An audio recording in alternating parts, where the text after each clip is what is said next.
Christmas Carol by Charles Dickens. Stave 1. Marley's Ghost. Marley was dead, to begin with. There is no doubt whatever about that. The register of his burial was signed by the clergyman, the clerk, the undertaker, and the chief mourner. Scrooge signed it, and Scrooge's name was good upon change for anything he chose to put his hand to. Old Marley was as dead as a doornail. Mind, I don't mean to say that I know, of my own knowledge, what there is particularly dead about a doornail. I might have been inclined, myself, to regard a coffin nail as the deadest piece of ironmongery in the trade. But the wisdom of our ancestors is in the simile, and my unhallowed hands shall not disturb it, or the country's done for. You will therefore permit me to repeat, emphatically, that Marley was as dead as a doornail. Scrooge knew he was dead? Of course he did. How could it be otherwise? Scrooge and he were partners for I don't know how many years. Scrooge was his sole executor, his sole administrator, his sole assign, his sole residuary legatee, his sole friend, and sole mourner. And even Scrooge was not so dreadfully cut up by the sad event, but that he was an excellent man of business on the very day of the funeral, and solemnized it with an undoubted bargain. The mention of Marley's funeral brings me back to the point I started from. There is no doubt that Marley was dead. This must be distinctly understood, or nothing wonderful can come of the story I am going to relate. If we were not perfectly convinced that Hamlet's father died before the play began, there would be nothing more remarkable in his taking a stroll at night, in an easterly wind, upon his own ramparts, than there would be in any other middle-aged gentleman rashly turning out after dark in a breezy spot, say St. Paul's churchyard, for instance, literally to astonish his son's weak mind. Scrooge never painted out old Marley's name. There it stood, years afterwards, above the warehouse door, Scrooge and Marley. The firm was known as Scrooge and Marley. Sometimes people new to the business called Scrooge, and sometimes Marley. But he answered to both names. It was all the same to him. Oh, but he was a tight-fisted hand at the grindstone. Scrooge, a squeezing, wrenching, grasping, scraping, clutching, covetous old sinner, hard and sharp as flint, from which no steel had ever struck out generous fire, secret and self-contained and solitary as an oyster. The cold within him froze old features, nipped his pointed nose, shriveled his cheek, stiffened his gait, made his eyes red, his thin lips blue, and spoke out shrewdly in his grating voice. A frosty rime was on his head, and on his eyebrows, and his wiry chin. He carried his own low temperature always about with him. He iced his office in the dog days, and didn't thought 1 degree at Christmas. External heat and cold had little influence on Scrooge. No warmth could warm, nor wintry weather chill him. No wind that blew was bitterer than he. No falling snow was more intent upon its purpose. No pelting rain less open to entreaty. Foul weather didn't know where to have him. The heaviest rain and snow and hail and sleet could boast of the advantage over him in only one respect. They often came down handsomely, and Scrooge never did. Nobody ever stopped him in the street to say, with gladsome looks, "My dear Scrooge, how are you? When will you come to see me?" No beggars implored him to bestow a trifle. No children asked him what it was o'clock. No man or woman ever once in all his life inquired the way to such and such a place of Scrooge. Even the blind men's dogs appeared to know him, and when they saw him coming on, would tug their owners into doorways and up courts, and then would wag their tails as though they said, "No eye at all is better than an evil eye, Dark Master." But what did Scrooge care? It was the very thing he liked.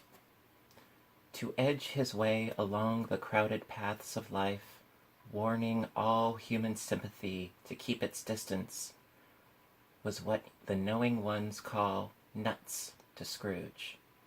Once upon a time, of all the good days in the year, on Christmas Eve, old Scrooge sat busy in his counting-house. It was cold, bleak, biting weather, foggy withal, and he could hear the people in the court outside go wheezing up and down, beating their hands upon their breasts, and stamping their feet upon the pavement stones to warm them. The city clocks had only just gone 3, but it was quite dark already. It had not been light all day, and candles were flaring in the windows of the neighboring offices like ruddy smears upon the palpable brown air. The fog came pouring in at every chink and keyhole, and was so dense without that although the court was of the narrowest, the houses opposite were mere phantoms. To see the dingy cloud come drooping down, obscuring everything, one might have thought that nature lived hard by and was brewing on a large scale. The door of Scrooge's counting-house was open, that he might keep his eye upon his clerk, who in a dismal little cell beyond, a sort of tank, was copying letters. Scrooge had a very small fire, but the clerk's fire was so very much smaller that it looked like one coal. But he couldn't replenish it, for Scrooge kept the coal box in his own room, and so surely as the clerk came in with the shovel, the master predicted that it would be necessary for them to part. Wherefore the clerk put on his white comforter and tried to warm himself at the candle, in which effort, not being a man of strong imagination, he failed. "A Merry Christmas, Uncle, God save you," cried a cheerful voice. It was the voice of Scrooge's nephew, who came upon him so quickly that this was the first intimation he had of his approach. "Bah," said Scrooge, "humbug." He had so heated himself with rapid walking in the fog and frost, this nephew of Scrooge's, that he was all in a glow. His face was ruddy and handsome, his eyes sparkled, and his breath smoked again. "Christmas a humbug, Uncle," said Scrooge's nephew. "You don't mean that, I am sure." "I do," said Scrooge. "Merry Christmas! What right have you to be merry? What reason have you to be merry? You're poor enough." "Come, then," returned the nephew gaily. "What right have you to be dismal? What reason have you to be morose? You're rich enough." Scrooge, having no better answer ready on the spur of the moment, said "Bah" again, and followed it up with "Humbug." "Don't be cross, Uncle," said the nephew. "What else can I be?" returned the uncle. "When I live in such a world of fools as this, Merry Christmas, out upon Merry Christmas. What's Christmas time to you but a time for paying bills without money, a time for finding yourself a year older and not an hour richer, a time for balancing your books and having every item in 'em through a round dozen of months presented dead against you? If I could work my will," said Scrooge indignantly, "every idiot who goes about with Merry Christmas on his lips should be boiled with his own pudding and buried with a stake of holly through his heart. He should." "Uncle," pleaded the nephew. "Nephew," returned the uncle sternly, "keep Christmas in your own way, and let me keep it in mine." "Keep it," repeated Scrooge's nephew, "but you don't keep it." "Let me leave it alone, then," said Scrooge. "Much good may it do you. Much good it has ever done you." "There are many things from which I might have derived good, by which I have not profited, I dare say," returned the nephew. "Christmas among the rest. But I am sure I have always thought of Christmas time, when it has come round, apart from the veneration due to its sacred name and origin. If anything belonging to it can be apart from that, as a good time, a kind, forgiving, charitable, pleasant time, the only time I know of, in the long calendar of the year, when men and women seem by one consent to open their shut-up hearts freely, and to think of people below them as if they were really fellow passengers to the grave, and not another race of creatures bound on other journeys. And therefore, uncle, though it has never put a scrap of gold or silver in my pocket, I believe that this has done me good, and will do me good, and I say, God bless it." The clerk in the tank involuntarily applauded. Becoming immediately sensible of the impropriety, he poked the fire and extinguished the last frail spark forever. "Let me hear another sound from you," said Scrooge, "and you'll keep your Christmas by losing your situation. You're quite a powerful speaker, sir," he added, turning to his nephew. "I wonder you don't go into Parliament." "Don't be angry, uncle. Come, dine with us tomorrow." Scrooge, that he would see him. Yes, indeed, he did. He went the whole length of the expression, and said that he would see him in that extremity first. "But why?" said Scrooge's nephew. "Why?" "Why did you get married?" said Scrooge. "Because I fell in love." "Because you fell in love," growled Scrooge, as if that were the only thing in the world more ridiculous than a Merry Christmas. "Good afternoon." "Nay, uncle, but you never came to see me before that happened. Why give it as a reason for not coming now?" "Good afternoon," said Scrooge. "I want nothing from you. I ask nothing of you. Why cannot we be friends?" "Good afternoon," said Scrooge. "I am sorry, with all my heart, to find you so resolute. We have never had any quarrel to which I have been a party. But I have made the trial in homage to Christmas, and I'll keep my Christmas humor to the last. So a Merry Christmas, uncle." "Good afternoon," said Scrooge. "And a Happy New Year." "Good afternoon," said Scrooge. His nephew left the room without an angry word, notwithstanding. He stopped at the outer door to bestow the greetings of the season on the clerk, who, cold as he was warmer than Scrooge, for he returned them cordially. "There's another fellow," muttered Scrooge, who overheard him, "my clerk, with 15 shillings a week, and a wife, and family, talking about a Merry Christmas. I'll retire to Bedlam." This lunatic, in letting Scrooge's nephew out, had let 2 other people in. They were portly gentlemen, pleasant to behold, and now stood with their hats off in Scrooge's office. They had books and papers in their hands, and bowed to him. "Scrooge and Marley's, I believe," said one of the gentlemen, referring to his list. "Have I the pleasure of addressing Mr. Scrooge or Mr. Marley?" "Mr. Marley has been dead these 7 years," Scrooge replied. "He died 7 years ago this very night." "We have no doubt his liberality is well represented by his surviving partner," said the gentleman, presenting his credentials.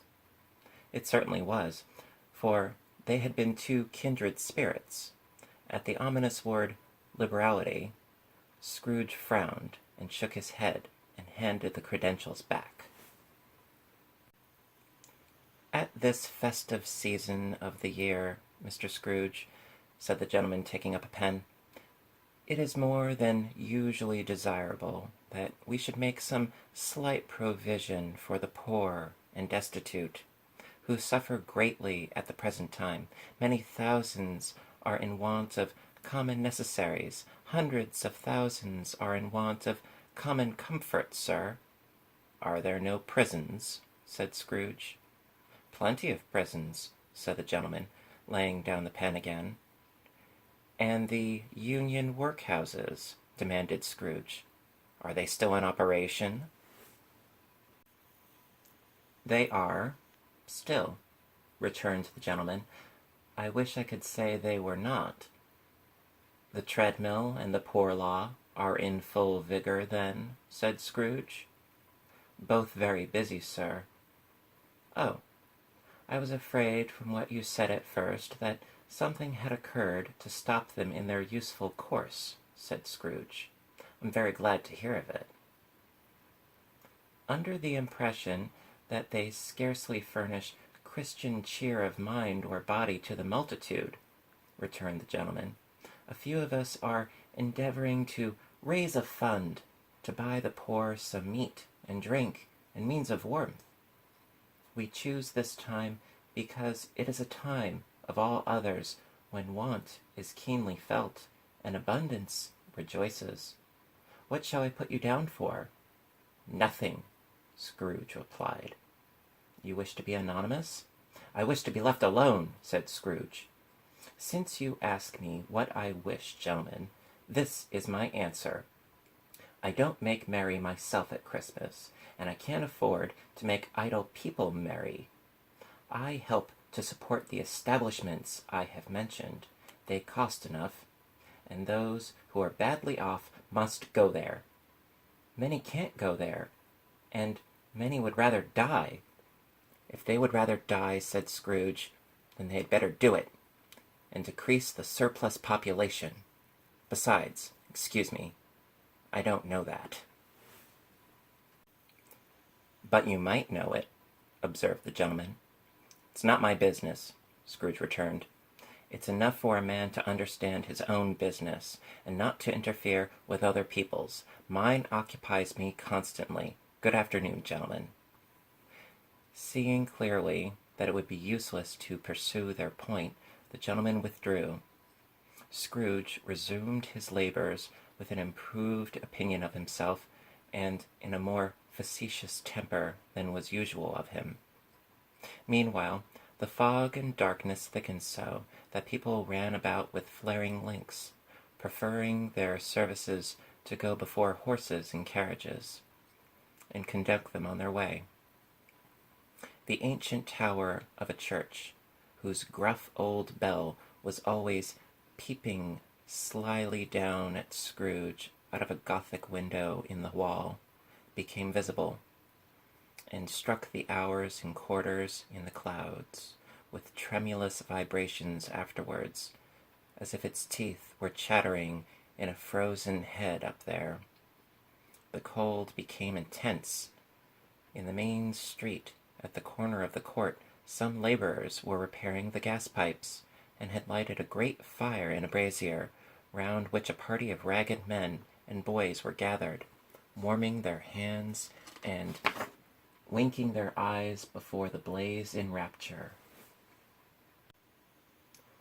The water plug, being left in solitude, its overflowings sullenly congealed, and turned to misanthropic ice. The brightness of the shops, where holly sprigs and berries crackled in the lamp heat of the windows, made pale faces ruddy as they passed. Poulterers' and grocers' trades became a splendid joke, a glorious pageant with which it was next to impossible to believe that such dull principles as bargain and sale had anything to do. The Lord Mayor, in the stronghold of the mighty mansion house, gave orders to his 50 cooks and butlers to keep Christmas as a Lord Mayor's household should, and even the little tailor, whom he had fined 5 shillings on the previous Monday for being drunk and bloodthirsty in the streets, stirred up tomorrow's pudding in his garret, while his lean wife and the baby sallied out to buy the beef. Foggier yet and colder, piercing, searching, biting cold. If the good St. Dunstan had but nipped the evil spirit's nose with a touch of such weather as that, instead of using his familiar weapons, then indeed he would have roared to lusty purpose. The owner of one scant young nose, gnawed and mumbled by the hungry cold, as bones are gnawed by dogs, stooped down at Scrooge's keyhole to regale him with a Christmas carol, but at the first sound of "God bless you, merry gentlemen, may nothing you dismay," Scrooge seized the ruler with such energy of action that the singer fled in terror, leaving the keyhole to the fog and even more congenial frost. At length the hour of shutting up the counting-house arrived. With an ill will, Scrooge dismounted from his stool and tacitly admitted the fact to the expectant clerk in the tank, who instantly snuffed his candle out and put on his hat. "You'll want all day tomorrow, I suppose," said Scrooge. "If quite convenient, sir." "It's not convenient," said Scrooge, "and it's not fair. If I was to stop 1/2 crown for it, you'd think yourself ill-used, I'd be bound." The clerk smiled faintly. "And yet," said Scrooge, "you don't think me ill-used when I pay a day's wages for no work?" The clerk observed that it was only once a year. "A poor excuse for picking a man's pocket every 25th of December," said Scrooge, buttoning his great coat to the chin. "But I suppose you must have the whole day. Be here all the earlier next morning." The clerk promised that he would, and Scrooge walked out with a growl. The office was closed in a twinkling, and the clerk, with the long ends of his white comforter dangling below his waist, for he boasted no greatcoat, went down a slide on Cornhill at the end of a lane of boys 20 times in honor of its being Christmas Eve, and then ran home to Camden Town as hard as he could pelt, to play at blind man's buff. Scrooge took his melancholy dinner in his usual melancholy tavern, and having read all the newspapers and beguiled the rest of the evening with his banker's book, went home to bed. He lived in chambers which had once belonged to his deceased partner. They were a gloomy suite of rooms in a lowering pile of building up a yard, where it had so little business to be that one could scarcely help fancying it must have run there when it was a young house, playing at hide-and-seek with the other houses, and have forgotten the way out again. It was old enough now, and dreary enough, for nobody lived in it but Scrooge, the other rooms being all let out as offices. The yard was so dark that even Scrooge, who knew its every stone, was fain to grope with his hands. The fog and frost so hung about the black old gateway of the house that it seemed as if the genius of the weather sat in mournful meditation on the threshold. Now, it is a fact that there was nothing at all particular about the knocker on the door, except that it was very large. It is also a fact that Scrooge had seen it night and morning during his whole residence in that place, also that Scrooge had as little of what is called fancy about him as any man in the city of London, even including, which is a bold word, the corporation, aldermen, and livery. Let it also be borne in mind that Scrooge had not bestowed one thought on Marley since his last mention of his 7 years dead partner that afternoon. And then, let any man explain to me, if he can, how it happened that Scrooge, having his key in the lock of the door, saw in the knocker, without its undergoing any intermediate process of change, not a knocker, but Marley's face. Marley's face. It was not an impenetrable shadow, as the other objects in the yard were, but had a dismal light about it, like a bad lobster in a dark cellar. It was not angry or ferocious, but looked at Scrooge as Marley used to look, with ghostly spectacles turned up upon its ghostly forehead. The hair was curiously stirred, as if by breath or hot air. And though the eyes were wide open, they were perfectly motionless. That, and its livid color, made it horrible, but its horror seemed to be, in spite of the face and beyond its control, rather than a part of its own expression. As Scrooge looked fixedly at this phenomenon, it was a knocker again. To say that he was not startled, or that his blood was not conscious of a terrible sensation to which it had been a stranger from infancy, would be untrue. But he put his hand upon the key he had relinquished, turned it sturdily, walked in, and lighted his candle. He did pause, with a moment's irresolution, before he shut the door, and he did look cautiously behind it first, as if he half expected to be terrified with the sight of Marley's pigtail sticking out into the hall.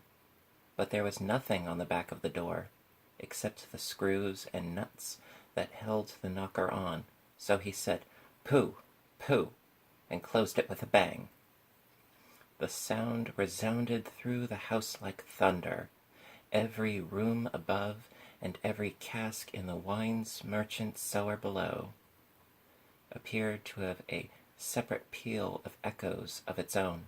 Scrooge was not a man to be frightened by echoes. He fastened the door and walked across the hall and up the stairs slowly, too, trimming his candle as he went.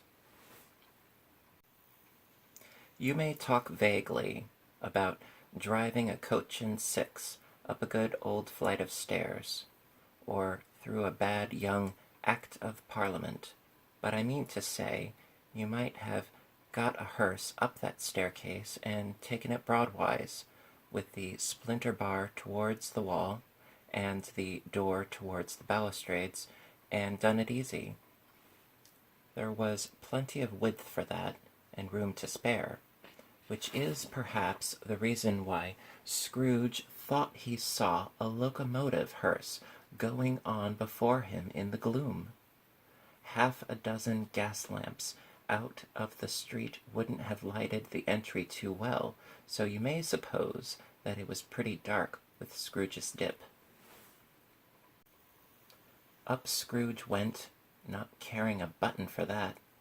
Darkness is cheap, and Scrooge liked it. But before he shut his heavy door, he walked through his rooms to see that all was right. He had just enough recollection of the face to desire to do that. Sitting room, bedroom, lumber room, all as they should be. Nobody under the table, nobody under the sofa, a small fire in the grate, spoon and basin ready, and the little saucepan of gruel. Scrooge had a cold in his head, upon the hob. Nobody under the bed, nobody in the closet, nobody in his dressing-gown, which was hanging up in a suspicious attitude against the wall. Lumber room as usual, old fire-guard, old shoes, 2 fish baskets, washing stand on 3 legs, and a poker. Quite satisfied, he closed his door and locked himself in, double-locked himself in, which was not his custom. Thus secured against surprise, he took off his cravat, put on his dressing-gown and slippers, and his nightcap, and sat down before the fire to take his gruel. It was a very low fire indeed, nothing on such a bitter night. He was obliged to sit close to it and brood over it before he could extract the least sensation of warmth from such a handful of fuel. The fireplace was an old one, built by some Dutch merchant long ago, and paved all round with quaint Dutch tiles designed to illustrate the Scriptures.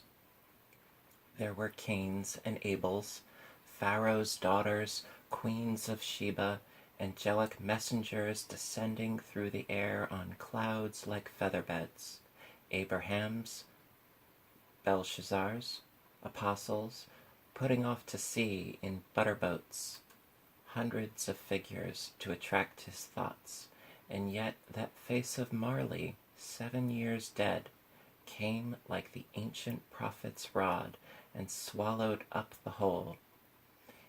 If each smooth tile had been a blank at first, with power to shape some picture on its surface from the disjointed fragments of his thoughts, there would have been a copy of old Marley's head on every one.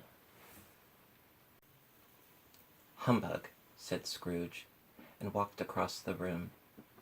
After several turns he sat down again. As he threw his head back in the chair, his glance happened to rest upon a bell, a disused bell, that hung in the room, and communicated for some purpose now forgotten with a chamber in the highest story of the building. It was with great astonishment, and with a strange, inexplicable dread, that as he looked, he saw this bell begin to swing. It swung so softly in the outset that it scarcely made a sound, but soon it rang out loudly, and so did every bell in the house. This might have lasted half a minute, or a minute, but it seemed an hour. The bells ceased as they had begun together. They were succeeded by a clanking noise deep down below, as if some person were dragging a heavy chain over the casks in the wine merchant's cellar. Scrooge then remembered to have heard that ghosts in haunted houses were described as dragging chains. The cellar door flew open with a booming sound, and then he heard the noise much louder, on the floors below, then coming up the stairs, and then coming straight towards his door. "It's humbug still," said Scrooge. "I won't believe it."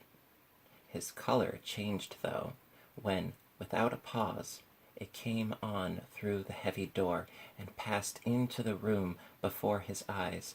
Upon its coming in, the dying flame leaped up, as though it cried, "I know him, Marley's ghost," and fell again. The same face, the very same. Marley in his pigtail, usual waistcoat, tights, and boots, the tassels on the latter bristling like his pigtail, and the coat skirts, and the hair upon his head. The chain he drew was clasped about his middle. It was long, and wound about him like a tail, and it was made, for Scrooge observed it closely, of cash-boxes, keys, padlocks, ledgers, deeds, and heavy purses wrought in steel. His body was so transparent, so that Scrooge, observing him, and looking through his waistcoat, could see the 2 buttons on his coat behind. Scrooge had often heard it said that Marley had no bowels. But he had never believed it until now. No, nor did he believe it even now, though he looked the phantom through and through and saw it standing before him, though he felt the chilling influence of its death-cold eyes, and marked the very texture of the folded kerchief bound about its head and chin, which wrapper he had not observed before. He was still incredulous, and fought against his senses. "How now?" said Scrooge, caustic and cold as ever. "What do you want with me?" "Much." Marley's voice. No doubt about it. "Who are you?" "Ask me who I was." "Who were you then?" said Scrooge, raising his voice. "You're particular for a shade." He was going to say to a shade, but substituted this as more appropriate. "In life, I was your partner, Jacob Marley." Can you sit down?" asked Scrooge, looking doubtfully at him. "I can." "Do it, then." Scrooge asked the question because he didn't know whether a ghost so transparent might find himself in a condition to take a chair, and felt that in the event of its being impossible, it might involve the necessity of an embarrassing explanation. But the ghost sat down on the opposite side of the fireplace, as if he were quite used to it. "You don't believe in me," observed the ghost. "I don't," said Scrooge. "What evidence would you have of my reality, beyond that of your senses?" "I don't know," said Scrooge. "Why do you doubt your senses?" "Because," said Scrooge, "a little thing affects them. A slight disorder of the stomach makes them cheats. You may be an undigested bit of beef, a blot of mustard, a crumb of cheese, a fragment of an underdone potato. There's more of gravy than of grave about you, whatever you are." Scrooge was not much in the habit of cracking jokes, nor did he feel in his heart by any means waggish then. The truth is that he tried to be smart as a means of distracting his own attention and keeping down his terror, for the spectre's voice disturbed the very marrow in his bones. To sit staring at those fixed, glazed eyes in silence for a moment would play, Scrooge felt, at the very deuce with him. There was something very awful, too, in the spectre's being provided with an infernal atmosphere of his own. Scrooge could not feel it himself, but this was clearly the case, for though the ghost sat perfectly motionless, its hair and skirts and tassels were still agitated as by the hot vapor from an oven. "You see this toothpick?" said Scrooge, returning quickly to the charge, for the reason just assigned, and wishing, though it were only for a second, to divert the vision's stony gaze from himself. "I do," replied the ghost. "You are not looking at it," said Scrooge. "But I see it," said the ghost, notwithstanding. "Well," returned Scrooge, "I have but to swallow this, and be for the rest of my days persecuted by a legion of goblins. All of my own creation. Humbug, I tell you, humbug!" At this the spirit raised a frightful cry, and shook its chain with such a dismal and appalling noise that Scrooge held on tight to his chair to save himself from falling in a swoon. But how much greater was his horror when the phantom taking off the bandage round his head as if it were too warm to wear indoors. Its lower jaw dropped down upon its breast. Scrooge fell upon his knees and clasped his hands before his face. "Mercy," he said. "Dreadful apparition, why do you trouble me?" "Man of the worldly mind," replied the ghost, "do you believe in me or not?" "I do," said Scrooge. "I must. But why do spirits walk the earth, and why do they come to me?" "It is required of every man," the ghost returned, "that the spirit within him should walk abroad among his fellow men, and travel far and wide. And if that spirit goes not forth in life, it is condemned to do so after death. It is doomed to wander through the world. Oh, woe is me, and witness what it cannot share, but might have shared on earth, and turned to happiness." Again the spectre raised a cry, and shook its chain, and wrung its shadowy hands. "You are fettered," said Scrooge, trembling. "Tell me why." "I wear the chain I forged in life," replied the ghost.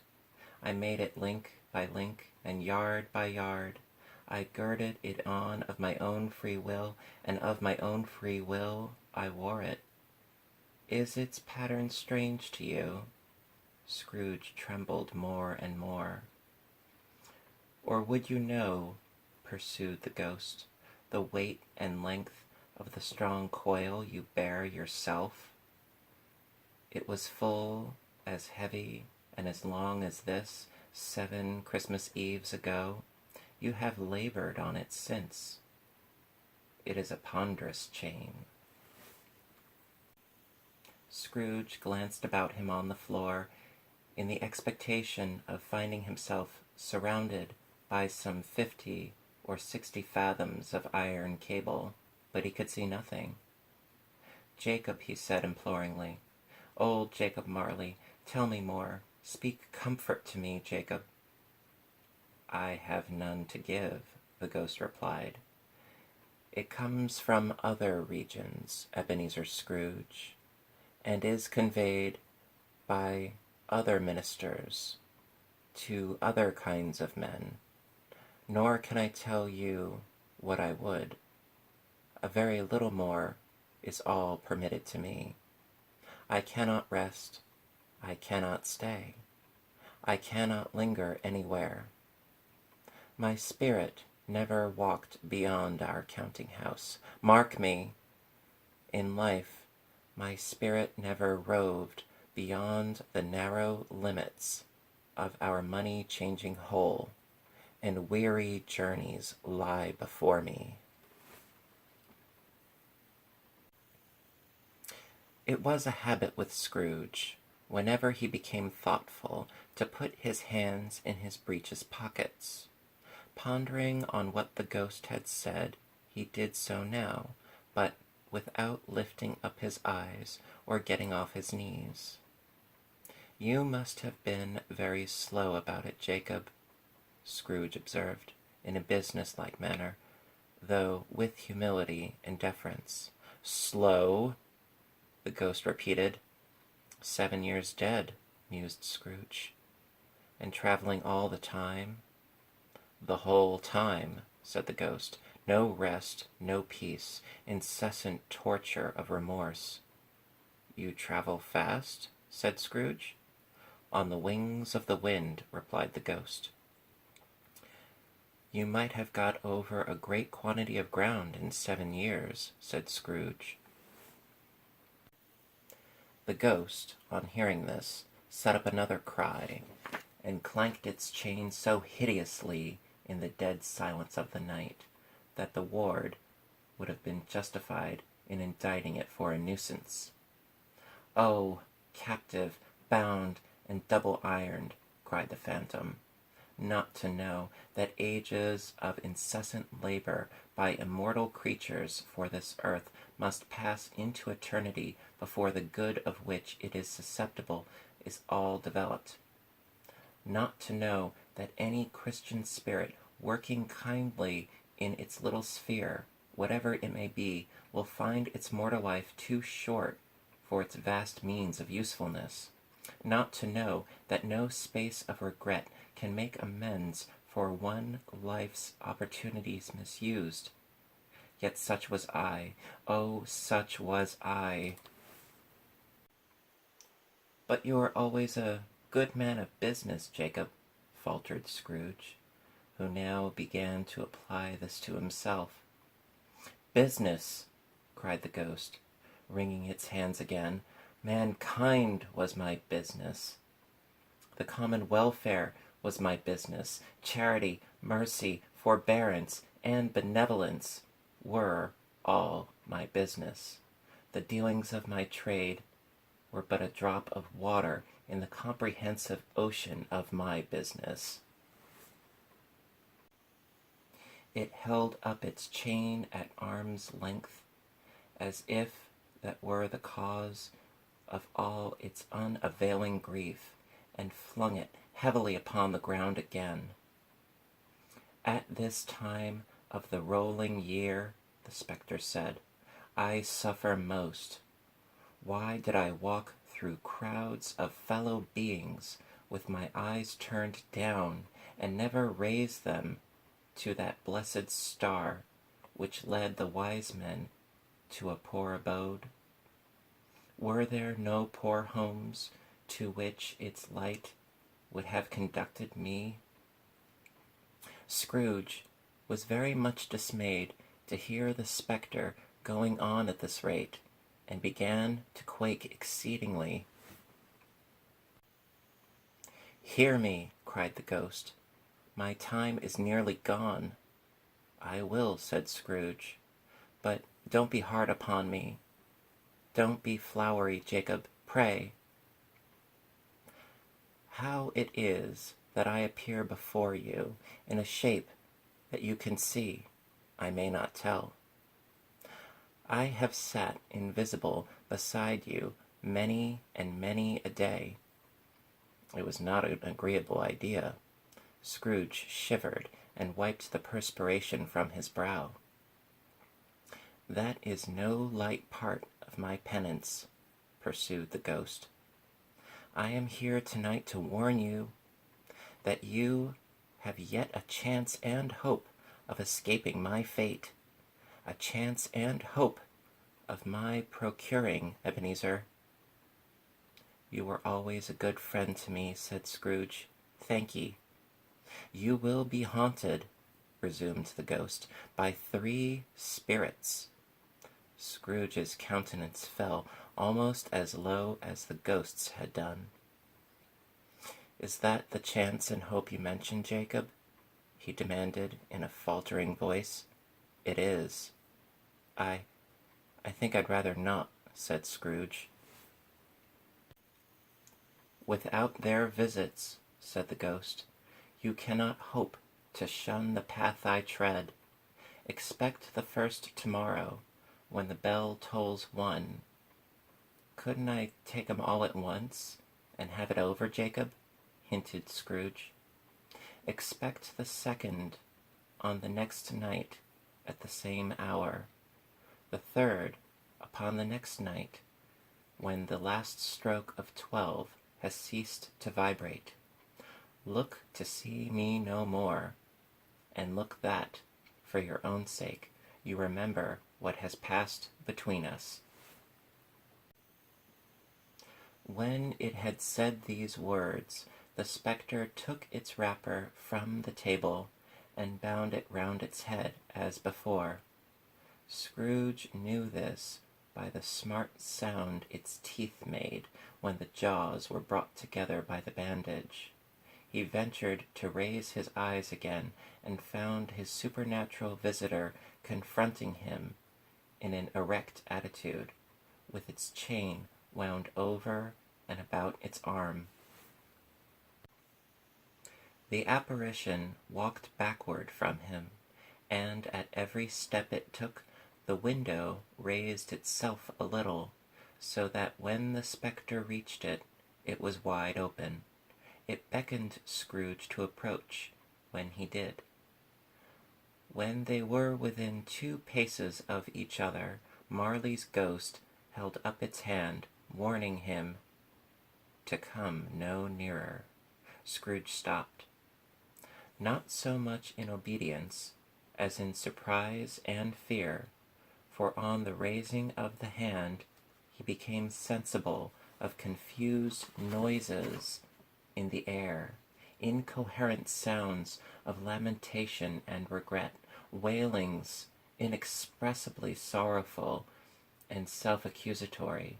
The spectre, after listening for a moment, joined in the mournful dirge and floated out upon the bleak, dark night.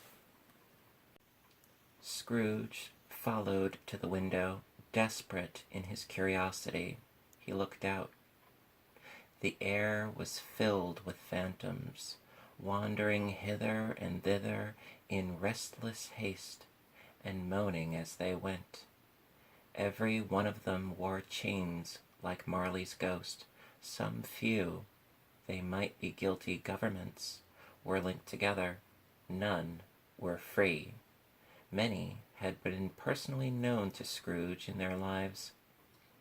He had been quite familiar with one old ghost in a white waistcoat with a monstrous iron safe attached to his ankle, who cried piteously at being unable to assist a wretched woman with an infant whom it saw below upon a doorstep. The misery with them all was, clearly, they had sought to interfere for good in human matters, and had lost the power forever. Whether these creatures faded into mist, or mist enshrouded them, he could not tell. But they and their spirit voices faded together, and the night became as it had been when he walked home. Scrooge closed the window and examined the door by which the ghost had entered. It was double locked, as he had locked it with his own hands, and the bolts were undisturbed. He tried to say humbug, but stopped at the first syllable, and being, from the emotion he had undergone, or the fatigues of the day, or his glimpse of the invisible world, or the dull conversation of the ghost, or the lateness of the hour, in much need of repose, went straight to bed, without undressing, and fell asleep upon the instant.